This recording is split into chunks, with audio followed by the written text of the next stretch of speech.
ಏನು ಈ ವರ್ಷದ ಬಜೆಟ್ಗಿಂತ ಮಂಡನೆಗಿಂತ ಮುಂಚೆ ನಮ್ಮ ಎಲ್ಲ ಸೂಕ್ಷ್ಮ ಮತ್ತು ಸಣ್ಣ ಕೈಗಾರಿಕೋದ್ಯಮಗಳನ್ನು ಕರೆದು ನಮ್ಮ ಅಹವಾಲುಗಳನ್ನು ಸ್ವೀಕರಿಸಿದ್ದಾರೆ. ಅದಕ್ಕೆ ಅವರಿಗೆ ನಾನು ಸಂಘದ ಪರವಾಗಿ ತುಂಬ ಹೃದಯದ ಧನ್ಯವಾದವನ್ನು ಹೇಳ್ತೀನಿ, ಹಾಗೆ ಶುಭಾಶಯವನ್ನು ಹೇಳ್ತೀನಿ.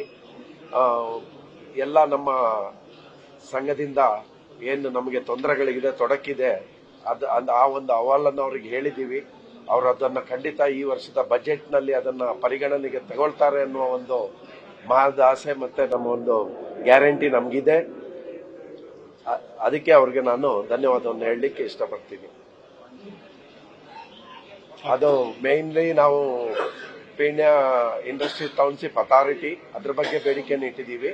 ಹಾಗೆ ಸುಮಾರು ನಮ್ಮ ಮೂಲಭೂತ ಸೌಕರ್ಯವನ್ನ ಸರಿಯಾಗಿ ಮಾಡಲಿಕ್ಕೆ ಅದಕ್ಕೆ ಬೇಕಾಗುವಂತ ಒಂದು ಹಣಕಾಸನ್ನ ನಿಮ್ಮ ಬಜೆಟ್ನಲ್ಲಿ ಇಡಿ ಅಂತ ಹೇಳಿ ಅವರಿಗೆ ನಾವು ಮನವಿಯನ್ನ ಮಾಡಿದ್ದೀವಿ. ಧನ್ಯವಾದಗಳು. ನ್ಯೂಸ್ ಫಸ್ಟ್ ನಿರ್ಭೀತಿಯಿಂದ ನಿಮ್ಮ ಪರವಾಗಿ.